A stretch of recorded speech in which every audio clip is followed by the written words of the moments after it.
So if you clicked on this video, then you're probably wondering how losing weight, getting in shape, building a capable body has anything to do with you becoming a better Muslim.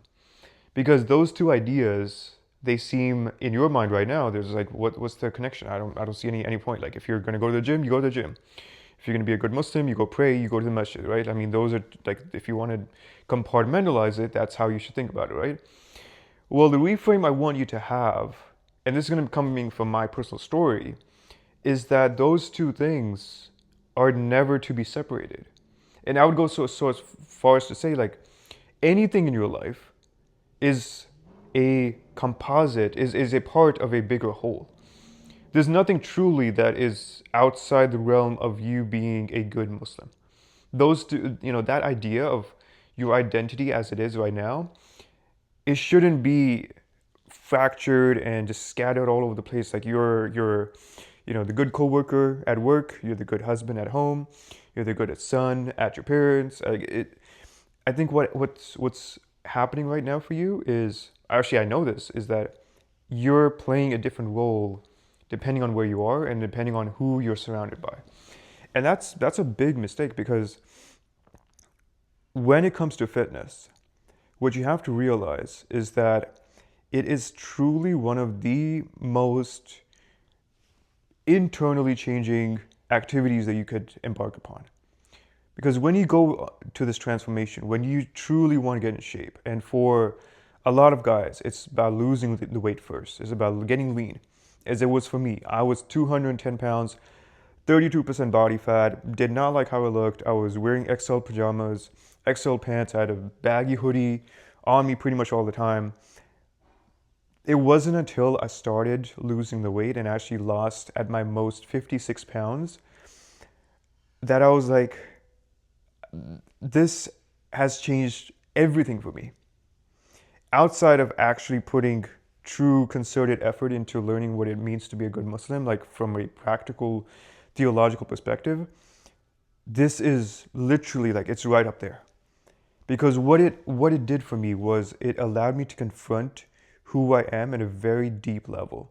Because what you have to realize is that if your external reality, like what you see in terms of your body, your physique, in terms of what's actually staring back at you in the mirror, is nothing other than a reflection of your standards, of your inner dialogue, your self-talk, your just beliefs about yourself.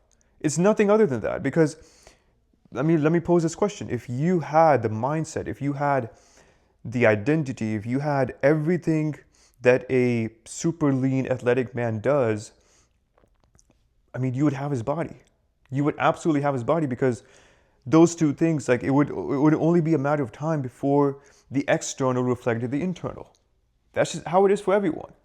For everything that you do, for everything that anyone has achieved, it always starts internally. So that's I'm setting this up because if you're in this mindset of, oh, fitness is not going to do anything for me, it's just like, I'm going to just, get to it whenever I feel like it, you're doing yourself a massive, massive disservice because that's the most rudimentary way to look at this. And as Muslims, our standard is all about excellence. Whether or not we actually live up to it, that's our failing. But if we look at the seerah, if we look at the examples of the great Muslims who have come before us, even now there are so many great Muslim scholars, righteous people that live among us.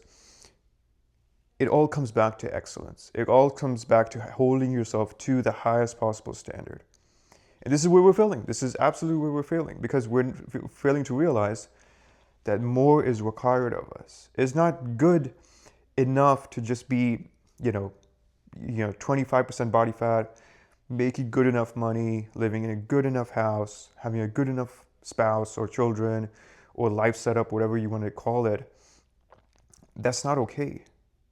If these things are under your control, which I will argue that 99% of this is within your control and influence, then you need to be setting a higher standard for yourself.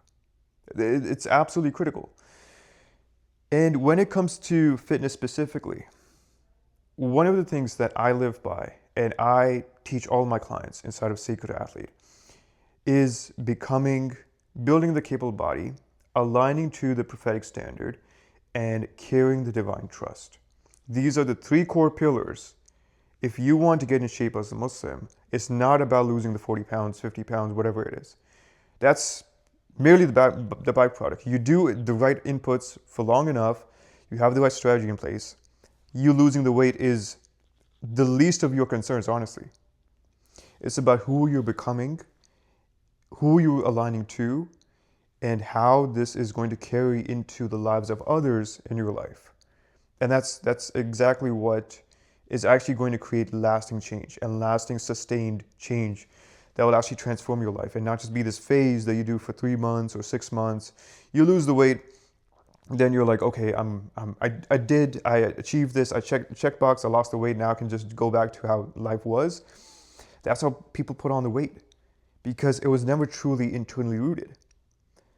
See, when I was 210 pounds, I'm 5'10", so that puts me, I'm not going to do the BMI math or whatever, but it was pretty bad. I thought everything was okay, honestly. I'm being very honest with you. I thought everything was okay because I had fallen prey to this idea, which is I don't hear it as much, but it was a big thing when I was getting into shape around 2019 or so, is this idea of eat big to get big. And I naively thought that, that has to be true because I see all these guys on YouTube or on these like articles or whatever, and they're big, they have muscle, they have that density to them. So eating big to get big sounds like a pretty reasonable idea, right? Well, there's more to it than that, obviously, because I didn't even go about it the right way. I was just training, doing strong lifts 5x5, and I was just eating whatever. I had no idea of macros, calories, meal timing, supplements, none of that. I was just eating whatever. I felt like eating brownies, I was eating brownies. If I felt like getting something from Dunkin' Donuts on my way back from work, or going to the gym, I just got that. It was like donuts, the egg wraps or whatever. I was just eating that because I was like, okay, like I have to eat big. It has to have some kind of protein, and this is gonna help me get the ideal, muscular physique or whatever I want, right? And to some extent, it did work because I was using it to fuel my gym sessions. It wasn't like I was just eating that and not training. I was still training pretty hard. I was doing the strongest 5x5, which, if you don't know, is 5 sets of 5 reps for 3 exercises done 3 times a week. Super simple. It has its flaws, but it got me in the gym and helped me put on weight on the bar. So it was helpful in that respect. So I was training pretty hard, and it was fueling those sessions. But what I failed to realize is that that's only one picture of it. And I thought everything was okay. So this is where my ego came in. I was like, everything's okay. Like, I'm training hard. I'm eating whatever I want. I mean, this is good. But it got to a point where I was like, I looked at myself in the mirror. I was like, this is not okay. This is absolutely not okay. I'm 210 pounds. This is, at my height, for my physique or whatever, this is unacceptable. So I started the process of like, okay, how do I lose weight? How do I do this in a way? How do I just shed this? Because I can't do this anymore. So what I did was I started 75 hard. And if you know anything about that, it has its pros. I mean, I completed it. It did its job. But what I learned from it was doing those. So like, if you don't know, some part, the physical component of it is that you have to do 2 workouts per day. One has to be outdoors, and they both have to be 45 minutes long, at least 45 minutes long. So what I did for my outdoor cardio, or my outdoor workout, was just walking, because I couldn't do cardio. And I still remember, like, the first couple of days, like 2, 3, 4 days, whatever, I was walking, normal pace, nothing crazy, and my ankle started hurting, like badly. I was like, this is crazy. I can't even walk 15, 20 minutes without my ankles hurting. And because I couldn't quit the program, I was like, okay, I need to keep going. Like, there's nothing I can do about it, right? It got to a point, believe it or not, where I had to fully sitting for a good week or so. until it got better. I started losing some of the initial weight. My joints started healing. Whatever the process was, it's kicked into motion. At that point, it was like, okay, like I need to. This is exactly what the position I put myself in, and this is not okay. And over the course of the weeks and the months that I actually did this, I realized that I'd learned so much about myself as I was going about this. I learned so much about myself in terms of what it actually means to actually take care of this body and actually give it the right it's due. Because as Muslims, we understand that our body is not our own.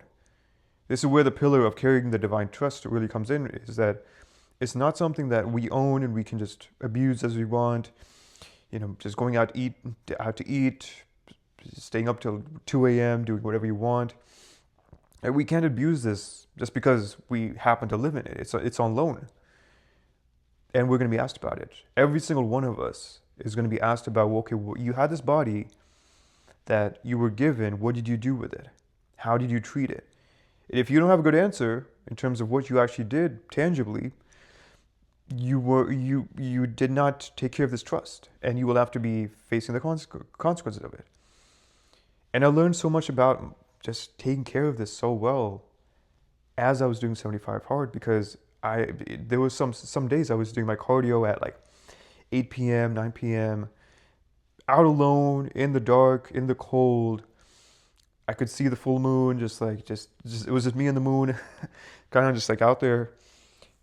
I was just like, this is what I learned. I had so many thoughts. I had so many just revelations about myself. I shouldn't call it revelations, but just like insights into who I am. And I was like, everyone should be doing this. Everyone should be taking care of their body, because you feel so good. You feel like you're actually taking care of this. And the thing about the body is that it always rewards you when you give it its due effort. So when you take care of it, when you train, when you eat right food with the right foods, when you drink enough water, when you're getting sunlight, when you're doing all these things, you will feel absolutely amazing. You'll feel like you were just like living in a different reality altogether, and you just happen to step into this new one where everything has changed for the better. And that's what I want you to realize. I want you to realize that fitness at its core, when done right, and you have to let go of this notion of the roided out bodybuilder who's just like in the gym for 2-3 hours a day, 7 days a week. That's literally all he does. That's not when I say fitness, that's not the idea I want you to have. I want you to think of a capable, lean, athletic man who has enough energy for the day, for his work, for his worship, for his family. And he looks and feels amazing because he's actually done the internal work and the external work to actually build this capable body. That's what I'm talking about when it comes to fitness. Now, I want you to answer this question for yourself. Do you think that that man is a better Muslim simply because he's able to, because he took care of his body? The answer is obvious. It's absolutely obvious, because that man has more energy. That man has more presence. That man has more energy for whatever he has to do. A prime example is just your prayer. If you're not self-conscious about your body in prayer, like you just have more focus in terms of what you're actually doing, in terms of the actual actions, your prayer becomes better. When it comes to fasting, you will not have those crazy, cravings or mood swings because you didn't eat enough or whatever. Your fasting becomes better. When it comes to Hajj or Umrah, that's like the ultimate test of it. Where if you're in prime shape or you're in good shape, then doing the tawaf, doing the sa'i, it's not like, it's going to be challenging, of course, because that's just the nature of it, but it's not going to be this like crazy thing that you're going to be worried about, and like, oh, like we'll have to worry about, taking a break, or just like, just getting so exhausted and your cardiovascular system not being able to keep up. You're not going to be worried about that. It's going to be like, yeah, like I'm ready for this. Sure, it's going to be hard. I mean, that's just the nature of it, but I'll be able to get through it. And I won't have to unduly worry about my health taking a massive hit because of this. So do you see, like, just in terms of the 5 pillars or the 3 pillars that I talked about, this is where fitness really comes in. This is how much of a difference it truly makes. Because your body is actually an asset to you now. It's not a liability. For a lot of you, if you're watching this video right now, you truly understand and you know beyond a shadow of doubt that your body has been a liability for you. When it comes to not only the worship aspect I talked about, but also just in terms of internally, just like how you feel about yourself. When you look at yourself in the mirror and you see, and I'm not speaking from theory, I mean, this was me. When you see a gut, when you don't see the definition that you want, when you see that tired look, when you don't have good blood flow because you haven't been doing any cardio, that does a major damage, just major damage in terms of how you see yourself. And you know it's coming from a place where you have not honored your word. That's where it truly comes from. Because if you were a man who truly, honored your word, I mean, you would be taking care of your body and wouldn't even be an issue. So you have to understand that fitness and faith, they're not two separate things that are, you do one, like I said in the very beginning of the video.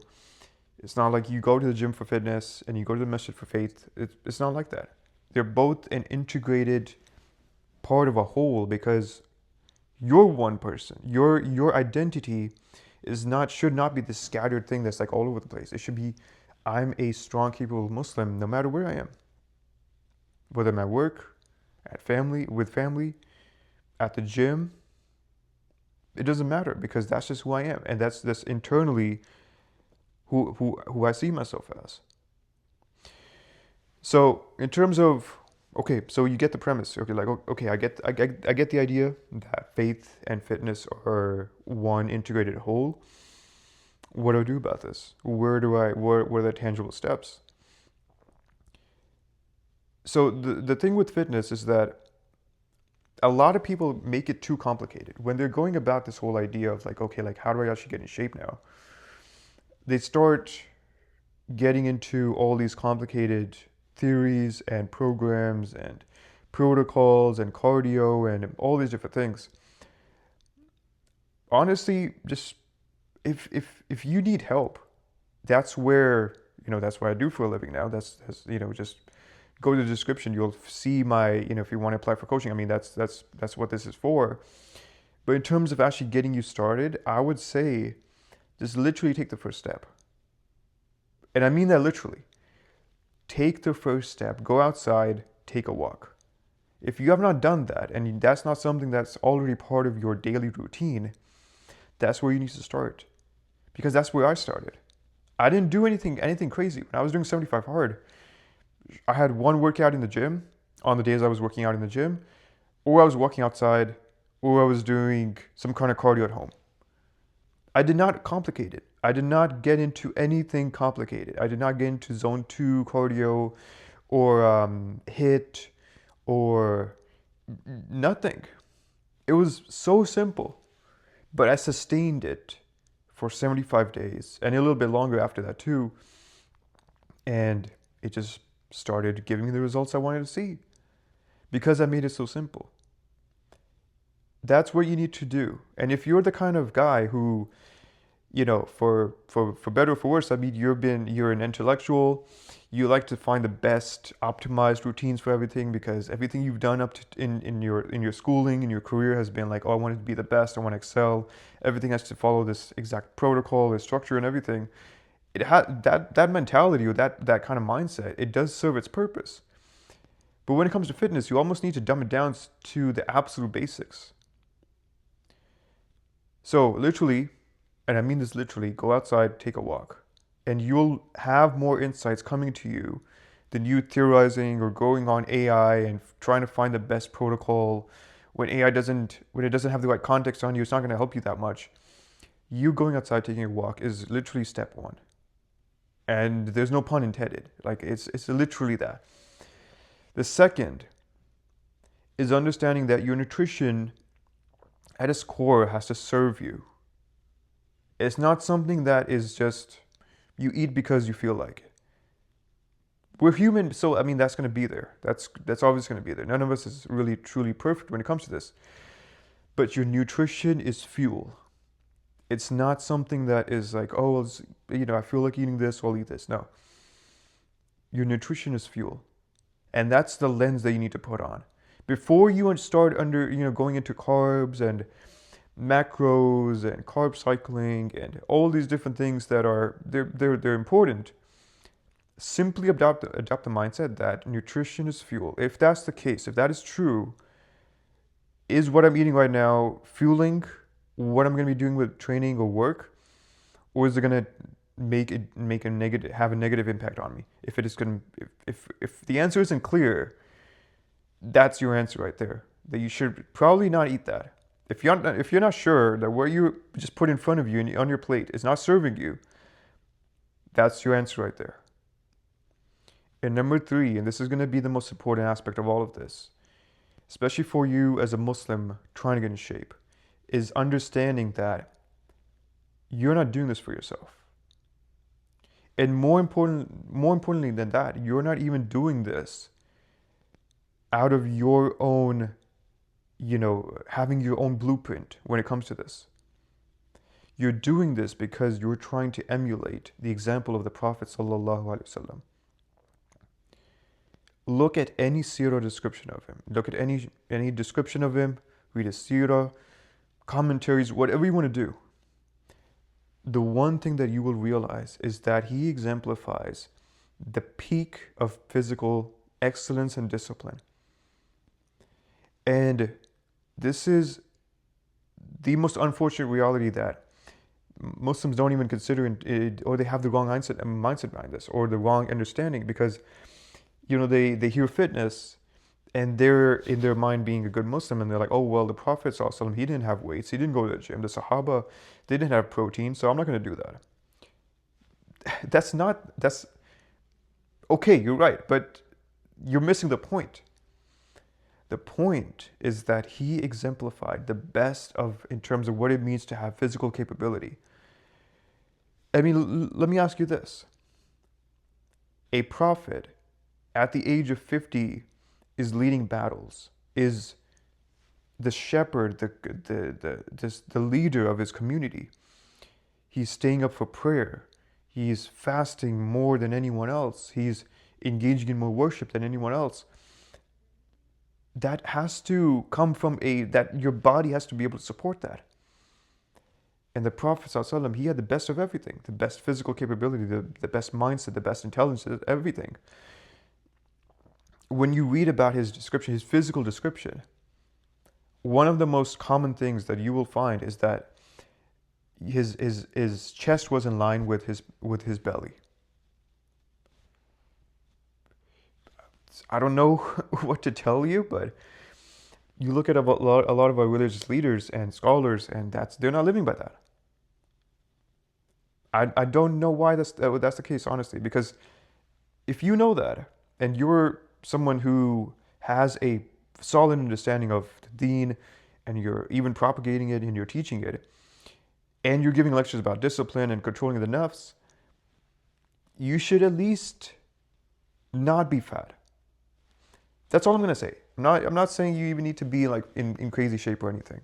Even though getting down to 10 to 12% body fat, I would say if every Muslim man was under 15% body fat, it would solve a lot of the problems that we have. But that's a video for another day.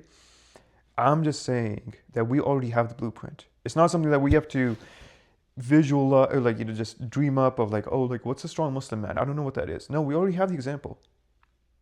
And it's an example that has been preserved with the utmost detail and the utmost respect in terms of who the Prophet ﷺ is, that it leaves us no room for doubt.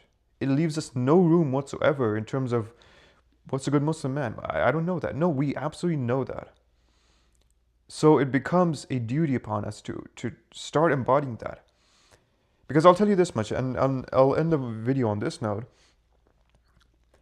I started becoming a better Muslim as I started losing my weight, because I became more in tune with who I truly am. And when I added the component of, I'm not doing this to become just some random guy, I'm trying to emulate the example of the Prophet ﷺ, I mean, that gave it even more meaning. And when I actually started getting in shape, and my family started seeing, my friends started seeing, I started building a business around this. It wasn't just about me anymore. It became about this seed that I planted that started having fruits in every other area of my life. That's what you stand to gain. So if you watch till the end of this, I never want to hear from you, or you should never tell yourself that, oh, faith and fitness are two different things. No, they're the one and same thing, because one truly supports the other. Your faith, if understood correctly, drives you to actually honoring the body that Allah has given you, and your fitness, when done properly, when executed with the right mindset, when the right structure in place, it supports your faith, because it brings you in tune with who you're truly supposed to be as a man, as a strong Muslim man. So that's the video in a nutshell. I hope you truly internalize what I said in this, because this is truly, if you understand this, you're going to be putting yourself ahead of everyone who has a wrong mindset around this. If you need help, go to the links in my description. I can definitely help you out there. And with that, inshallah, I'll see you in the next video. Assalamu alaikum.